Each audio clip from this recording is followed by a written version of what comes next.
Hello and welcome to the last episode of Menu Heroes Digest. Yes, Steven, it's been a great run. We were just about to announce our big epic Elden Ring playthrough just a few hours, and then we just got the call. Yeah, we don't have the budget anymore. I suggested making NFTs, but corporate said no. So that and I also threatened to jump off a building if we actually went through with that. So I'm partially to blame there. So I don't remember that promise. Hey, man, I've been trying to find alternatives, man. I was trying to find alternatives for the budget and everything. It's just that Batman video game script, half of it's done, but the other half just I gotta tell you, the Riddler just ran off with it. Still puzzled how that all happened. Excuse me. Anyway, we are recording this on April Fool's, so it's just a goof. Yes, I know. I certainly would love to try out Elden Ring and do a fun little playthrough for the channel, but it's a matter of me not having the game, and also the PS4 I have doesn't quite work. And from what I've heard, you need a PS. From what I heard, the PS5 is the best option to play that game, or a PC. Also, there's the content part of it. It does get mature. Yeah. That'd be something for like a separate channel. For like a more mature channel. Okay. All right. Which I have thought about doing before, but working on this channel right now. Yep. And I know I'm guilty of this. I'm behind on looking at and reviewing modern games right now.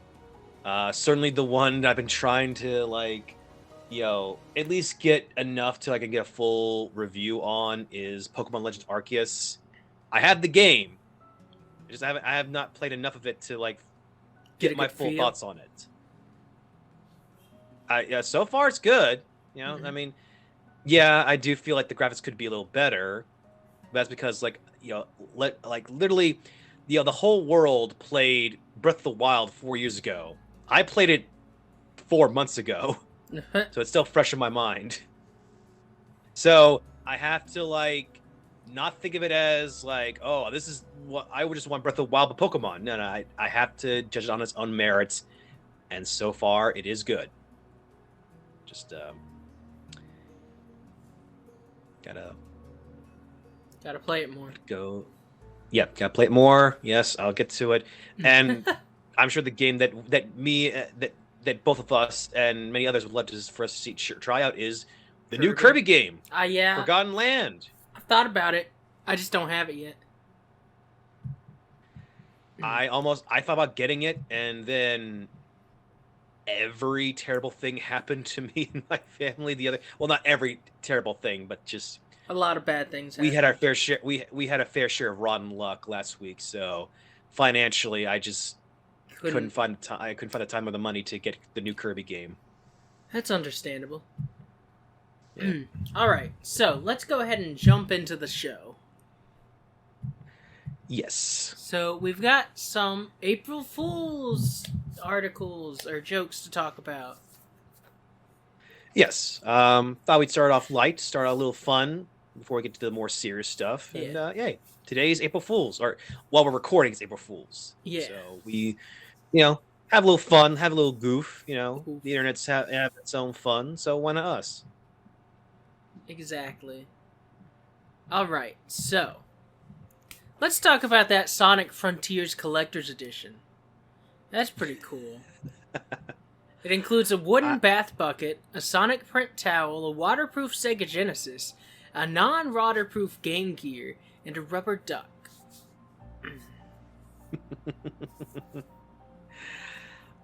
I'm not gonna lie, there's a part of me that wants this to be real. I know, right? I mean, and honestly, $260 for all of that and with the game, it's not entirely a bad price. No. But it's just a goof. I know. I know. You obviously mentioned that I was at GalaxyCon not last week, but the week before, and there was a booth that was all about like old console games. There was a Sega Dreamcast available for $200. Oh, that's a lot. And I almost about getting it. Just because I wanted to revisit some games I adored when I was a kid, you know? Like, of course, Sonic Adventures, you know, Ready to Rumble, the original House of the Dead, Taxi Cab, or Crazy Taxi, and many, many more. But, of course, I'm sure those games, again, the games themselves also would have cost a pretty penny as well.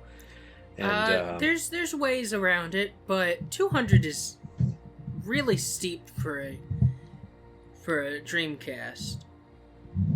There's a place in your hometown where you can get it for cheaper, and it's not even a place I recommend to people. But last I worked there, it was cheaper. The Dreamcast wasn't that expensive. Yeah, but you can't put a price on nostalgia, Steven. According to all these companies, you can. So let's talk about... Yeah, April Fools, you absolutely can. They're doing it right now as we speak. All right, so Goat Simulator the musical. Yeah. This popped up as a short little trailer on TikTok, and I'm getting more addicted to TikTok, dude, and it's not healthy, or it's I should be doing more stuff with my time, but man, once you see one video, you want to see another one, and this one I saw before looking at this article, so I almost believed it. I mean, you know, it's Goat Simulator. I wouldn't put it past them to like make this an actual thing. And I used to remember, what was it, 5 or 6 years ago when Rick and Morty had its season 3 premiere on April Fool's Day. You still remember that? I do remember that. They released the whole there are episode. times, there is those rare moments where things actually happen for real on April Fool's Day. See, it's so I'm almost embarrassed to bring this up, but College Humor actually did a skit about April Fools, and while it's super campy, it's like it makes a lot of good points. Companies will do April Fools, and a lot of the time they'll use it to gauge actual interest in a product, and then release the actual product, and act like they're a champion of the people.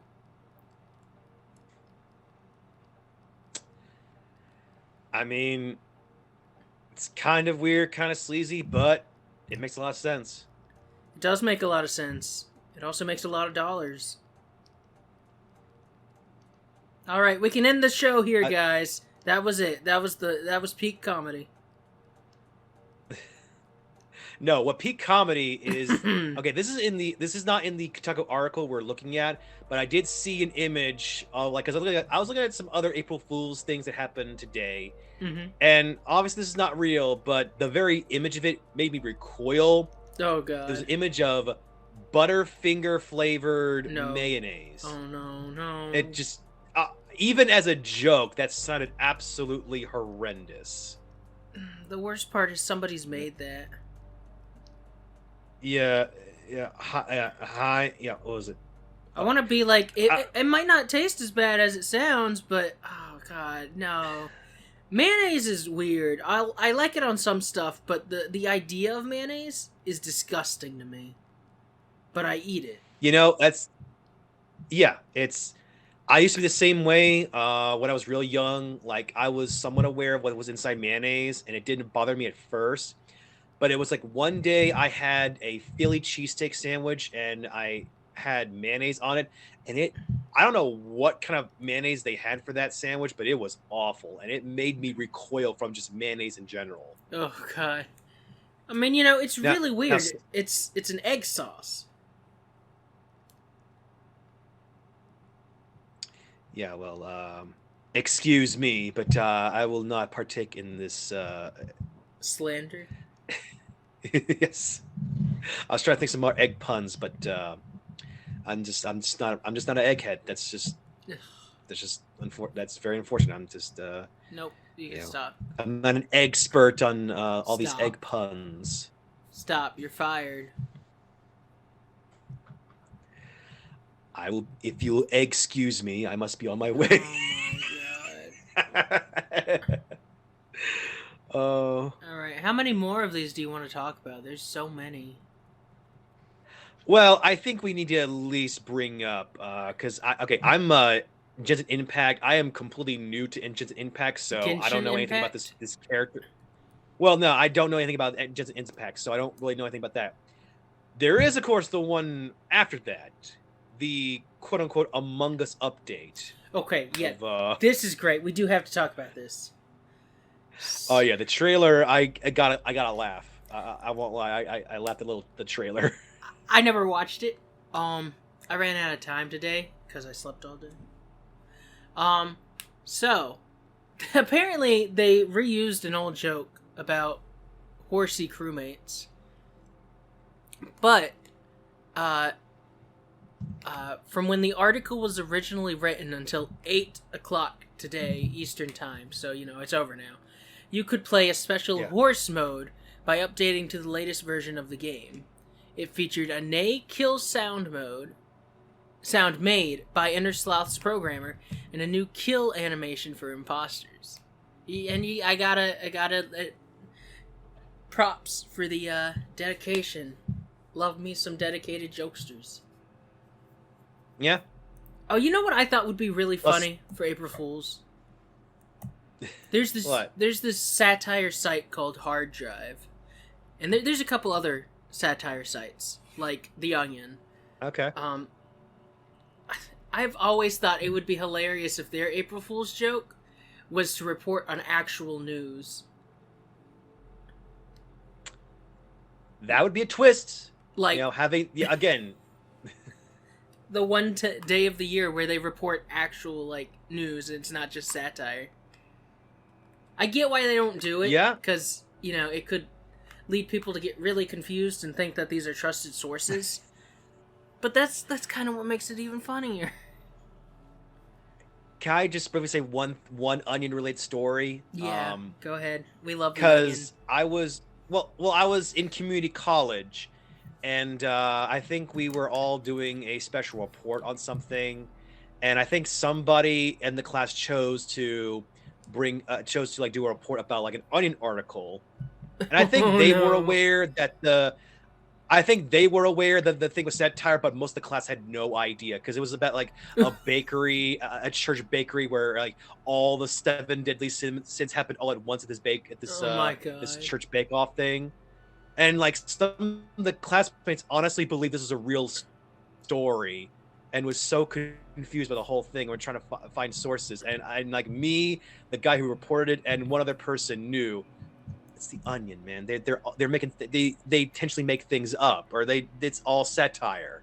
So, oh my god, it would be kind of funny if April Fools, that was the day they actually reported on real news on things going on. Yeah, and that would forever confuse everybody. Of wait, is this real? So Onion is a real thing? Have all their other stories been real this whole time? What? Oh my god. Huh? Yeah, I gotta tell a quick Onion related story now. So years ago, while I was in high school, I was still friends with a lot of people from my old church because I still hadn't decided then whether or not I was religious. Spoiler alert, I'm agnostic, so apathetically agnostic too. The lazy man's atheist. Yes. Well, I mean, I just don't care. That's why I'm apathetic. Anyway. It's fine. It's a community joke, okay? Yeah, I figured. It's fine. Anyway, I shared an Onion article where it said that China, its people gathered in Tibetan Square or something to watch the U.S. national debt counter go up, and the youth minister of my old church, he thought it was real, and he shared it as if it was a real article. And so my mom told me I wasn't allowed to share articles like that on Facebook without saying it was satire. Oh, that's brilliant. Oh. I mean, he was a Oh, nice you guy, love it. but he's not a youth minister anymore either. That church alienated a lot of people. Like, I think my grandma even stopped going at one point because of the way they were acting. Oh, really? Especially after, like, the Virginian governor election. After that, people the were most just, recent one, or yeah, the most recent one where okay, Youngkin got elected. Okay. She did not. Well, they were like very boastful about their candidate winning, and she wasn't having it because, you know, she was like, we come to church not to be political, but to get closer to God. Yeah. And yeah, she was not happy about that, and, you know, good for her. She's a good woman. Who did not vote for Youngkin, might I add. Okay. Good. I mean, I know. We try to like not talk a lot about politics, but we always keep bringing it up, and we're like, yeah, well, whatever. Mean, politics is inherently linked to life, unfortunately. That's just the way society has. Well, I guess it's linked to society more than just life, but, you know. Okay, I'll move on. I can hear you being impatient over there. Oh no, it's cool. It's cool. He's just tapping the table. You're like, oh my god, will he shut up and hurry up? You're right, Jordan. I need to touch grass. I'm so glad you found it because I sent you a link to one of the other articles. Again, this is great. We got a lot to talk about this episode, but I thought this is I legitimately laughed when I saw this image. I'm so glad you showed me this because it's hilarious. Yes. So HyperX is proud to announce the Touch Grass keycaps. It's just I'm so happy, dude. It's not real, but it makes me happy. Oh my god. It's great. Because, you know, Touch Grass is a comeback. It's great. So, they said, their press release says, in your most intense matches, you can finally feel soft grass tickle your fingertips as you're nailing those clip highlights. Premium options also include a grass scent to throw off anyone who can't mind their own business. Embrace nature and touch grass with HyperX on Earth Day 2022. Wait a minute. Wait, no, it is 2022. That was... Yes, we are... I thought it was 2023! Look, I know 2022 sounds like a sci-fi, futuristic, dystopian number, but it's real. We living in 2022, dude. It all blends together. And next year's 2023. We're getting close to finally catching up with the MCU timeline. We are. And again, every time we say it's the year 2020 something, it sounds like the beginning of a dystopian 80s future movie, you know? I wonder why. Yeah. Life has imitated art, my friend. Oh, these are great too. Oh, you're talking about the NZXT's like one-handed or one-key little remote thing? Oh, I have not yet. I haven't seen that. Is that the... Okay.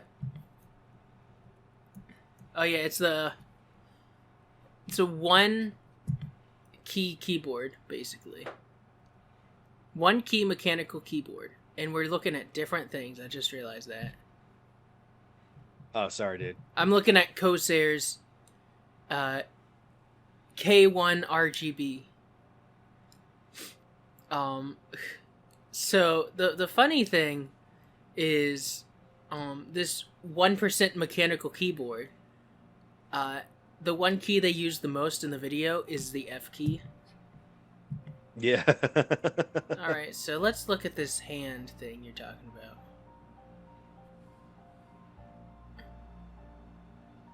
Oh, I thought that was it, or am I guess I must have jumped forward, or... I don't know. Anyway, There's the Hand by NZXT. It's got a it's got a pull-out keyboard, plenty of RGB and more. Oh yeah. The keyboard in question comes out the left side of the screen, making it impossible to see the screen and use the keyboard. Oh my god. Although a pull-out keyboard's not a terrible idea. It's not, but it's like, again, like this can only exist as a joke because like the actual physical nightmare of like look at something on your screen and then have to pull up the keyboard in order to type it in. It just like I'm already getting a headache just by thinking about it. It's just, you know. Oh my god. You gotta be kidding me. I'm finally looking at Elgato's Cam Link Retro. Okay. And oh my god. So it's it's to connect webcams, and it accepts RCA and composite cables, and it's only $69 with nice. plus $420 in shipping and handling. I kid you not, this is the actual ad.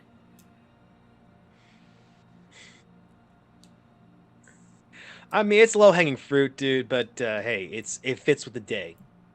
Oh Today you can get away with just basic jokes like that now. Alright, we should probably move on. We've spent almost half an hour on April Fool's jokes alone.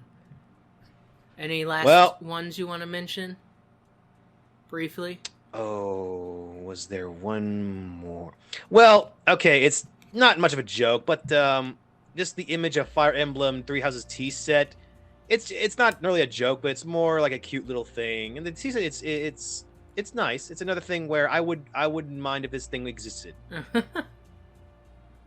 Alright, so what's our next story? Activision Blizzard, our old friend. Yep. We're back at it again.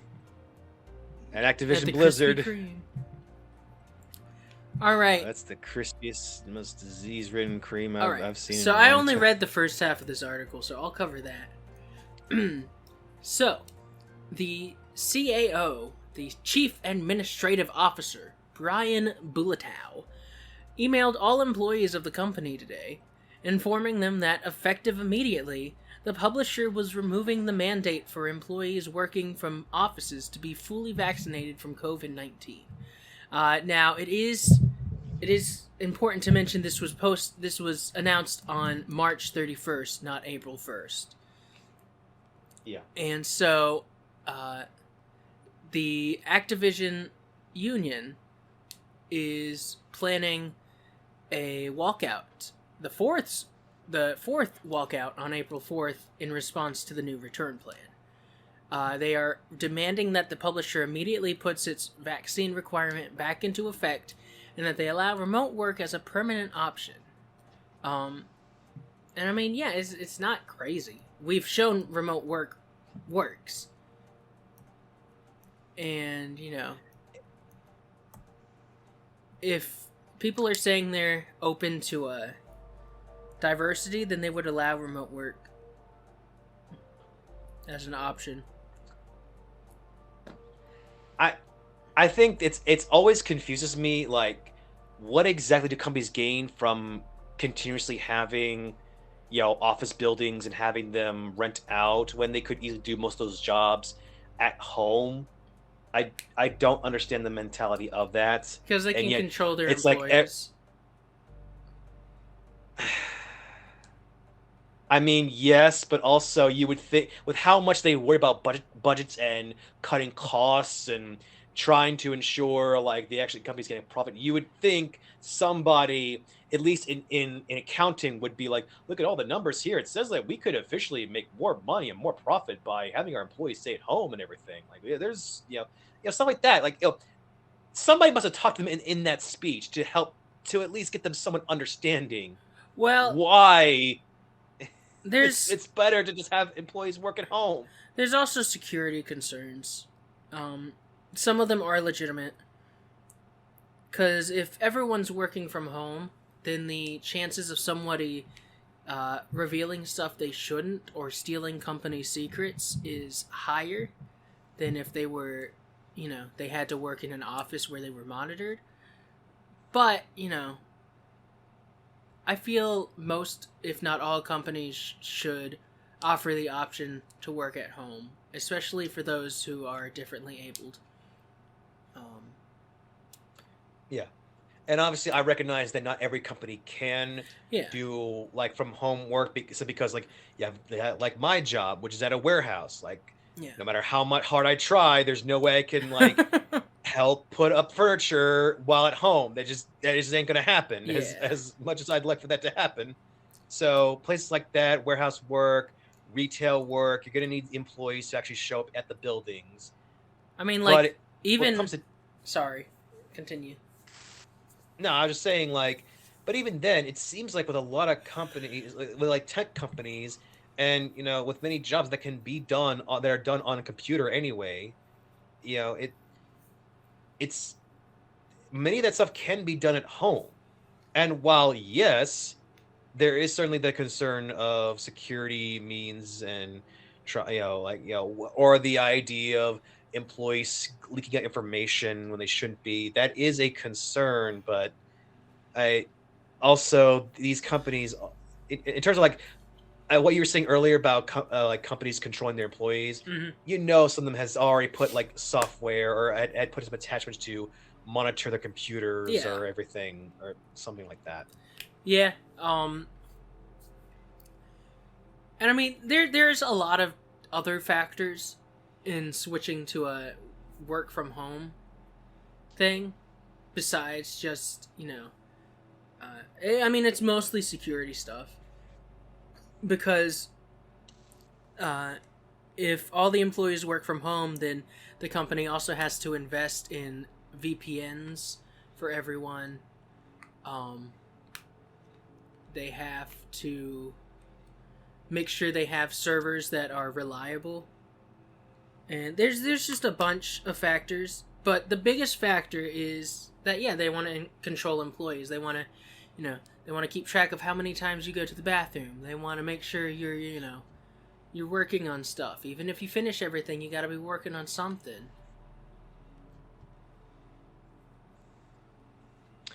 If you got time to lean, you got time to clean. Well, again, I'm not an expert in budgetary or how much does certain things cost and everything, but with the way how like rent is and like certain like how like certain spaces of land, how much like like what is it like okay, so they would the expenses of having a physical location are... Yeah, I'm curious. They're constantly rising up, right? Yeah, they would save more money in the long run by switching to a remote work option, but they don't want to because they don't want to give up that control. Plus, there's a lot of like immediate expenses that would have to be taken care of because they would have to immediately pay to get the VPNs, to get all the servers set up. For employees that live in locations that don't have the greatest internet connection, they might have to pay to install like fiber optic, for example. So immediate costs would be higher, but long term, they would save a lot more money. And now we put that terms, that's probably why they're not doing it, because unfortunately we've seen time and time again, there's plenty of people in positions of power who are not thinking long term. They're thinking short term. How do we get money now? How do we get stuff now? How do we make sure this current quota is met? Not how do we ensure we keep making our quota for the next year or decade or so. Exactly. They aren't focused on the long term, which is funny because they're always saying we're focused on the long term. It's like, no, you're not. Because if you were focused on the long term, then you wouldn't be a butt. Sorry, I got distracted. You sit on a throne of lies. Oh god, this is so cool. I got distracted by an ad on the site. Oh. Legos I are thought so you were impressed by cool. my elf reference. I didn't even realize it was an elf reference. I'm sorry. Legos are so cool, and Well, but $280 is not. It's not cool enough for that much. yeah. Oh God, I wish I was rich. You know what else is? Yeah. Anyway, what else is cool, Jordan? And you know what? Well, it's not cool that E3 2012 is canceled again. 2022, Or you mean? 2022, I'm sorry. 2012. Yeah, I want. Hey. Obama's president again, 2012 guys. Was, God, better times. Hey. Better times. well, it was not the best times, but it was better times than these. I'll tell you that right now. But yes, E3 is not happening again. Now, last year, Yep. it didn't happen physically because of COVID. This year, it's not happening physically because of COVID. It's also not happening digitally.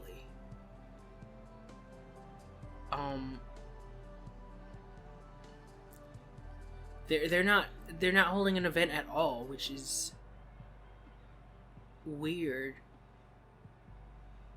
They're focusing instead on 2023. And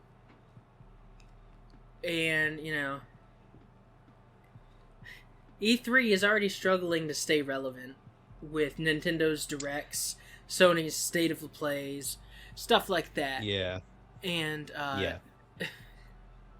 if the ESA, the Entertainment Software Association, doesn't do something soon, they are gonna just drop off in relevancy even more, to the point where they're completely useless. Again, this, as you were saying, this is not much of a shock because the other big tech and gaming companies are already doing their own versions of E3, their own online things, and they're like, we don't really need E3 anymore. Yeah. We can do our own thing. And With the rise in communications, which is it's been on the rise for a long time, but it's gotten a boost since COVID, because everyone had to switch to digital, so and as this one commenter says, this is fine. I prefer the half dozen mini E3s we get all year long.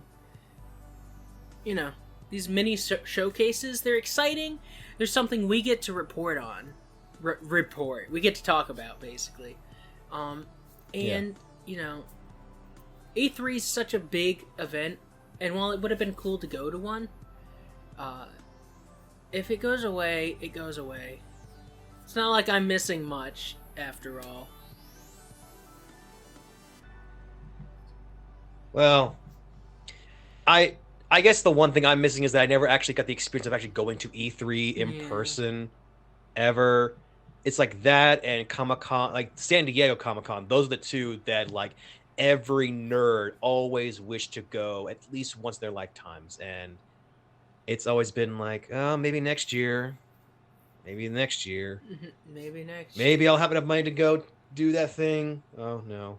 Maybe we'll be able well. to go to like some gaming conference event one day as menu heroes. Good April Fool's thing there, buddy. No, one day we might. It's not likely. But Okay. One day. Okay. I mean, hey, it's good to dream. It's good to have faith and belief in something. Yes. Life has worn me out, dude. I try to hold on to some kind of optimism, but All right. it's been beaten out of me so many talking times. about beating things and things, bringing us down, taking us down. Destiny 2. Let's talk about that. Specifically, Destiny 2's YouTube videos. A lot of them, even ones by high-profile content creators and Bungie themselves, have been taken down by copyright takedown notices generated by fake Google accounts. So, Bungie's response is to sue the people responsible.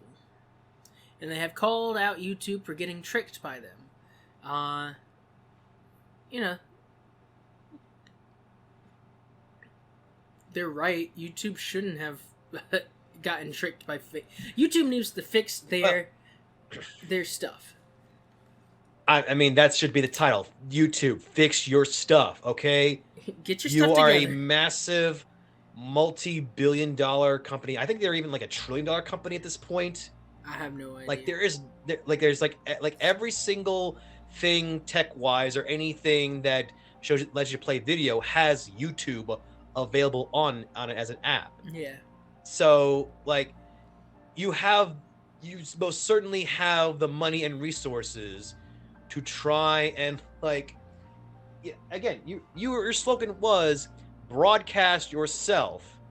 And while YouTube has clearly over time have shown they don't care at all about the people that constantly use them, they wanted so badly to grab celebrities, grab big online personalities to try and boost them up and everything, and let them be exempt from many of the rules. It's just, yeah. I mean, I know we post our stuff on YouTube, and YouTube's it's our certainly not platform, helping our case. But yeah, it is a platform, and it's just like how like their own copyright laws and their how they establish things are constantly being broken, are constantly being mishandled and abused, and it always is the bigger companies that, or it's always like it, there's always seems to be some way for people to exploit those rules, and for people who legitimately are trying to make content or trying to follow copyright laws to end up being screwed over by those same laws anyway. So yes, this is a big company. This is a respected big game company, Bungie, making these claims, but still this shows even they can be dealt with the wrong side, or the abuse of copyright laws, of online copyright laws, I should say. Yeah. Apparently according to the lawsuit, one of the people responsible for the takedown emailed some of the YouTube's accounts of that were affected a manifesto explaining why. They said, if you're looking to place blame, place it on YouTube for its sloppy copyright takedown system, and Bungie for ignoring this issue for so long.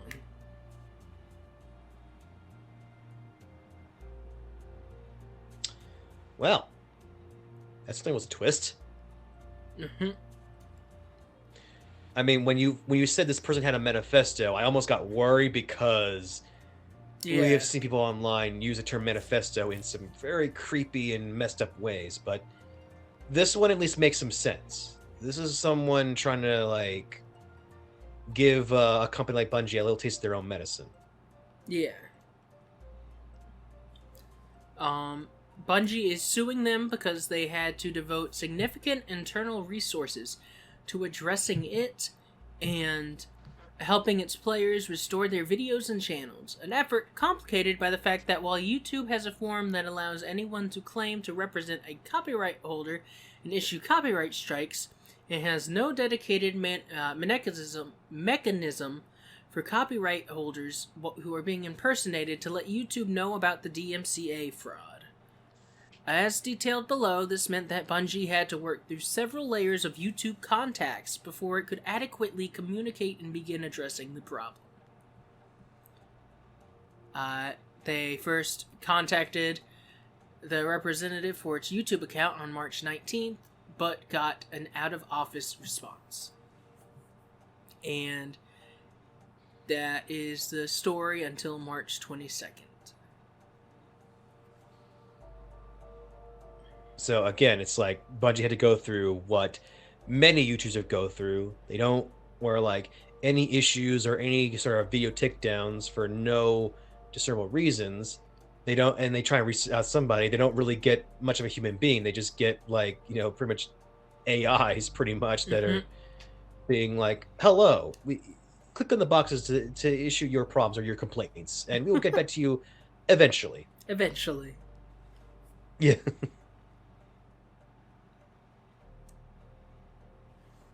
All right.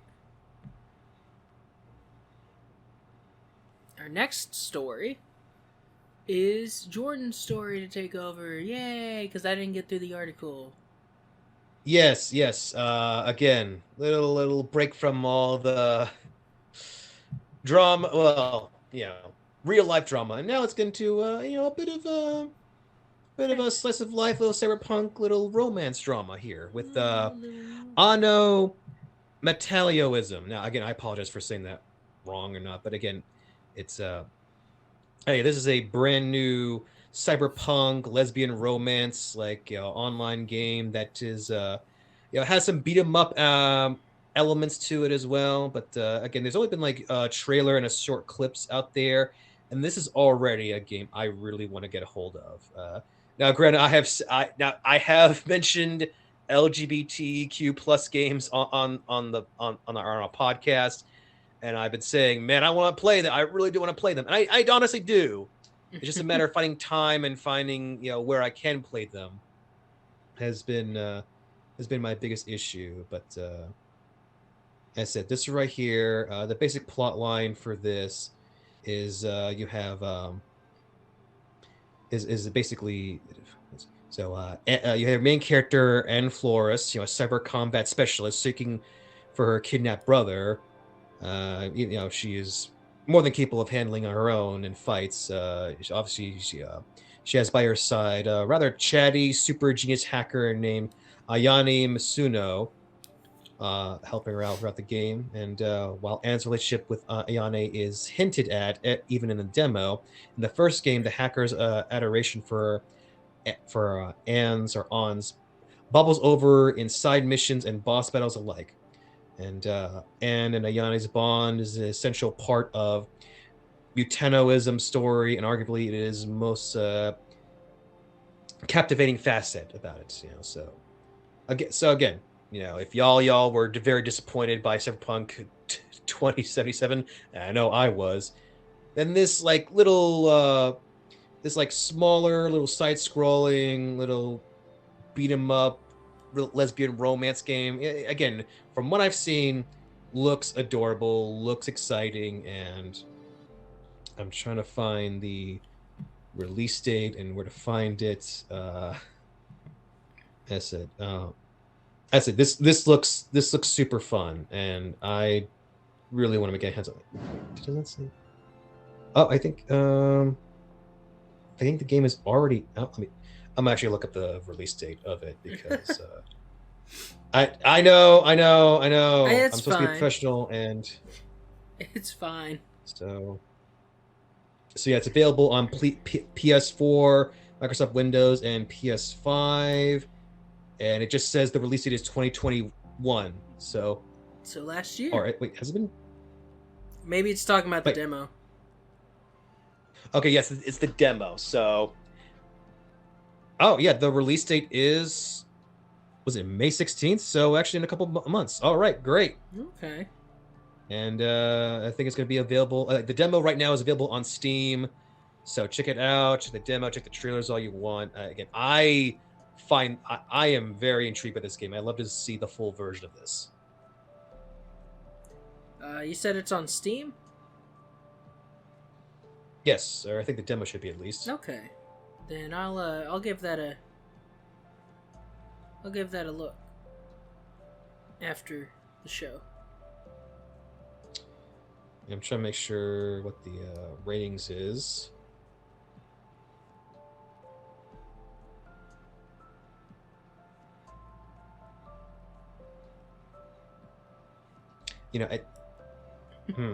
Sometimes Steam will give you the actual rating of the game somewhere on the page, but it's not really saying much. But did it make you put in your birth date? I'm sorry, what? Did it make you put in your birth date when you went to the Steam page? No, it didn't. Okay, then it's probably not M. It's probably like T or something. T for teen. Okay.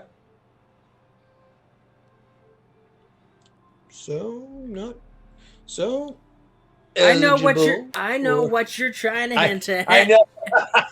You're not exactly subtle.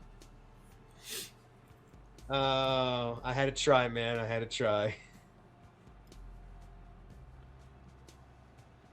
All right. Well, I mean, I'm not saying no.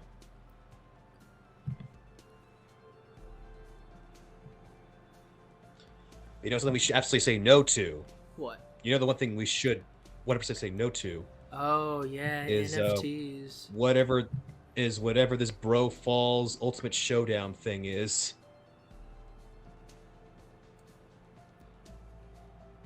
All right, so just real quick, this is a public service announcement.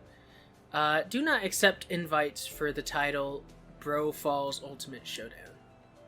It is a Bitcoin miner and account hijacker. This has been a Menu Heroes Digest public service announcement. An MHD PSA.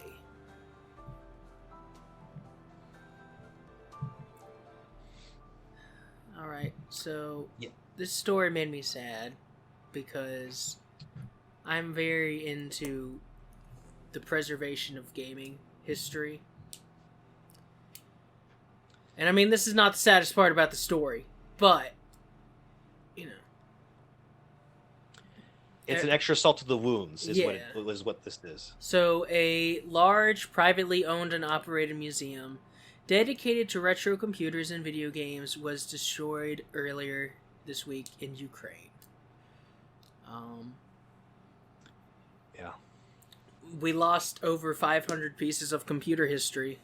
The dude, Dmitry Sherpanov, who I will refer to as Dmitry for the rest of this because I can say that. Yeah, that's fine. He confirmed on Twitter that his museum got destroyed, but he is safe, so it's good that he's safe. He lost the museum and his home. His computer museum is no longer there, and all that's left of his collection is fragments of memories on his Facebook page, website, and radio station of the museum. He's been collecting for 15 years. He's gonna try to continue to support his website, 8-bit, but right now he has more important things to focus on. Since the destruction of his home and collection, he has opened up a PayPal account and is accepting donations to help him and others in Ukraine. I don't know how recent is this? This was just last week. Yeah, last week. So I'm praying for him. I'm praying for Dmitry and his family and Ukraine. Yeah, obviously everyone else in Ukraine right now. But I've been, for a while, obviously, but it's still going on. I have to keep saying this. As an American, someone who has never experienced having my home country being attacked, like literally, honest to God, 9/11. having some other nation coming in and attacking my country and destroying like important moments, monuments and relics of said country. I cannot even in the craziest of my nightmares, understand what the people in Ukraine are going through. People from Ukraine are going through right now. Yeah. And especially with how I have been collecting comics and action figures and movies, for well over a decade now. So almost as much as this guy has been collecting, some of these prize computer and gaming systems. So to see all that just be destroyed and be reduced to ashes is brings a tear to your another eye. thing that I could never fully understand, and something like that, would just traumatize me for the rest of my life. And I pray for this poor guy. Pray for this family.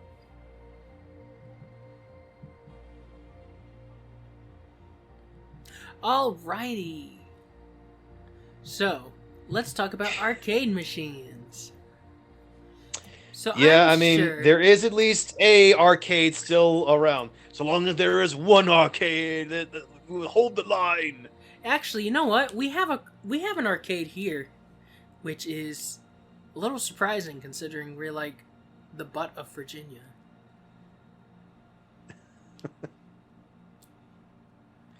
Wait, where you live or where I live? Where I live, Yeah. we have an arcade, we have a Condolences. theater, and of course, we have a bowling alley. I mean, you gotta have a bowling alley. Yeah. Yeah. The fact that we have an arcade is a little impressive. So, Arcade 1-Up. I'm pretty sure you've seen the miniaturized arcade cabinets in Walmart before. They are 3/4 the scale of an actual arcade machine and are several $100s each. They take up a lot of space and they can wipe out a budget. So, Arcade 1-Up has come up with a product to address this. Their new Couchcade. So, it's basically they ripped the controls from an arcade cabinet and stitched a pillow on the back, and so yeah, now you can. It comes with a. Let's see. It comes with a tiny All you need is a slice console. of pizza and a Coke, and you're living the 80s and 90s dream there, buddy. Yes. So it's I cannot speak. It wirelessly connects to a tiny console receiver that connects to your TV over HDMI. This uses a 2.4 gigahertz signal, so you don't have to worry about having Wi-Fi or anything. It comes with Pac-Man, of course. It also comes with 9 other built-in games, including Pac-Mania, New Rally X, Galaxian, Galaga 88, Dig Dug, Dig Dug 2, Rolling Thunder, and Mappy. So basically, 3 of these games are just the same game, and 2 of these games are just the same game. Oh man, they're like Namco's like bread and butter of the 80s and early 90s. Yeah, I know. I was just being. I know it's. Hey, I love these games. You know, there's plenty of arcades that I grew up with around these. Now, of course, eventually we got like much more sophisticated arcade systems like the Street Fighter 2s, the plenty of Ninja Turtle games that've been out there, and Darkstalkers. You know, a game that was very important to my growing youth, to me maturing as It's because of the cat lady. He thought she was cute. She made him feel things he'd never felt before. There was also a Bat Lady too. You can't forget about the Bat Lady. I didn't know there was a Bat Lady. I really shouldn't have sounded so excited about that. Anyway, do you really love Namco's games to the tune of $180? Yeah, I've got most of those games on the Nintendo Switch, so Yeah. I'm good. I mean, it's a cool. I can put a pillow underneath my Nintendo Switch and just play those games, and You could also get. have a slice of pizza, and There's I'm living the 80s and 90s dream. There's joystick, little arcade sticks made for the Switch. So, I mean, they can be expensive, but you can also use them for like a bunch of other games. I'm sorry, could you say that again? Oh, can you hear me? Uh-oh. Jordan. Yes, so I think there was like an issue with the audio a Okay. moment ago. I was just saying there's arcade sticks for the Switch. And while they can be pricey, you know, they can play a large range of games, including the Street Fighter games.